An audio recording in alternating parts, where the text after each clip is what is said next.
So just bolo tie. November 26, 1944, and on. And I've sealed them all up. And you see, you can't see it here, but this says Stalag 11B. And that was one of the camps. This in here is 11B. This in here is 2A. And I think this one probably here, yeah, this is also 2A. But that's just for a short little message saying that you're okay. And then this is the one that I was telling you fellows earlier about, that you, the full letter form. And you see, you would write the whole letter, address it to your folks, and then you turn this over and you would address it back to yourself, PFC, Leonard Martin, and my German serial number.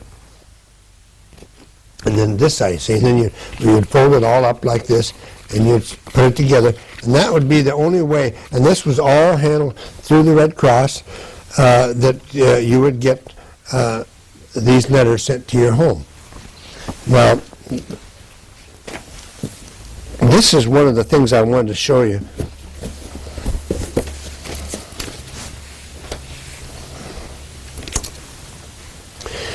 When we were first captured, we walked for a few miles, and I found this in Cologne, Germany. This little boxcar, they call them wagons. They're all narrow gauge train, the tracks, and they were made what they called 4 and 8. I mean 40 and 8. 40 horses, 40 men or 8 horses. Get my tongue all twisted up here. But when they moved us, they put 110 men in there. Well, there was standing room only. So I bought this when I was in Cologne visiting, and then I had the little plaque made. Transportation in 1944 from Holland to Germany. This was a coin purse, a German officer's coin purse, and this has a special story about a Russian boy, soldier, just a young lad, that found this nut. Some people like to call him a burr, but it's a nut, and he filed it in the shape of a ring. And he brought it to me and wanted to sell it to me for cigarettes. And I said, no, you take it home and you chisel a little hammer and sickle into it. And so the next day he came back, and that's what he had. So that's a souvenir from a little Russian soldier. This is one of the biggest things I wanted to show it to you. This is a German blanket that was given to us in the prison camp, and they're absolutely worthless. They're made out of wood. It looks like wool, feels like wool.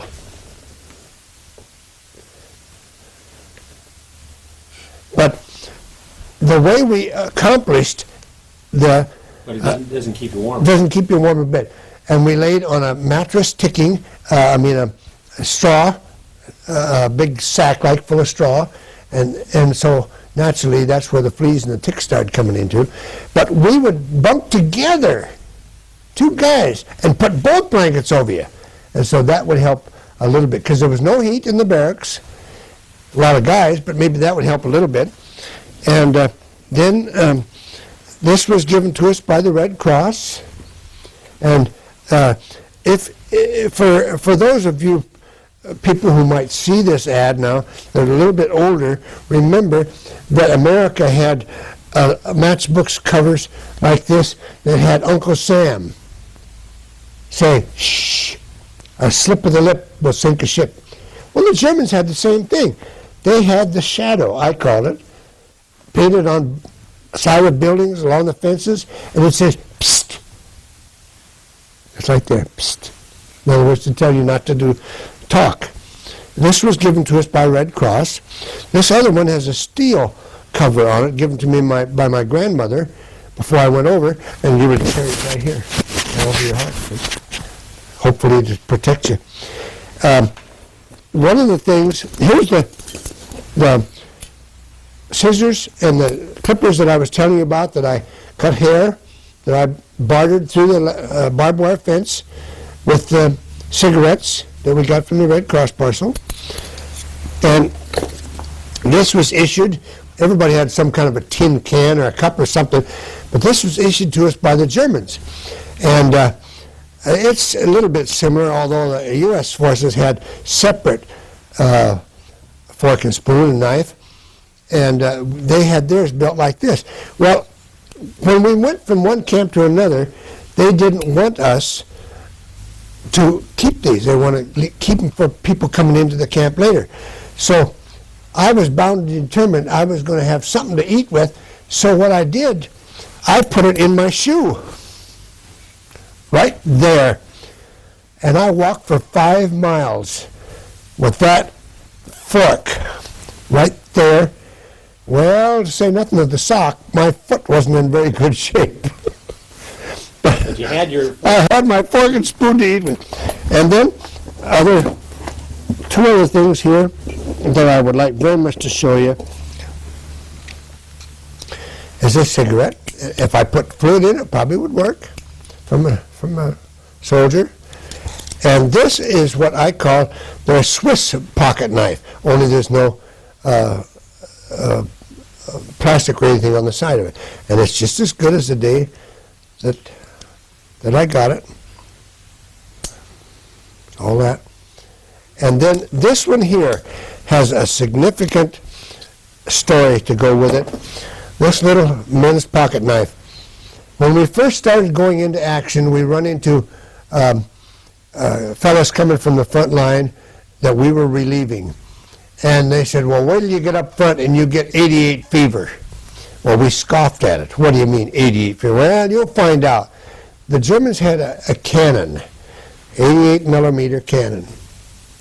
And it was a point detonating, what they call point detonating. It would hit hail, hit a bird, a little branch in the air, and it would explode right above you.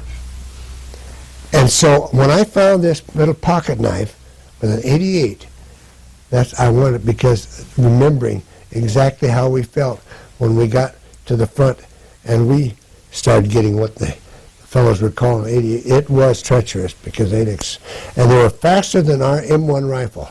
That shell, that big around, went faster than our rifle.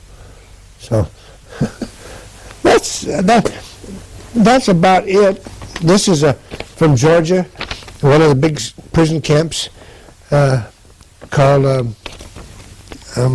Andersonville. So that's about it, guys. So, Okay. how did you acquire the lighter and the? Oh, and I also have a German officer's sword, but I traded. I traded cigarettes with him. For a sword? This is the German sword that I was telling you about, and it's just like brand new. And I don't know if I'll turn it this way. If you can zoom in on it, you can see the swastika and the eagle. Towards the camera so we can get a good shot of it. Like that. And then if you Hold it real steady for a little bit. notice the lion with the eyes. Whoa. Watch your focus and make sure it's good and focused. And this little spot right here, I would imagine that since it's not the same on this side, that this was for the man's initials. I'm only guessing. But it's in pretty good shape after all these years. It was a German officer's sword. I traded cigarettes for it. How many cigarettes did Gosh, I can't remember, so darn long ago, but probably had to be a couple of hundred at least. And I was not a poker player, but a lot of guys played poker with cigarettes. There was no money. And I've seen piles of cigarettes that long on the table and 4 end to end and that deep, that high. So cigarettes were kind of your currency. Yeah, yeah.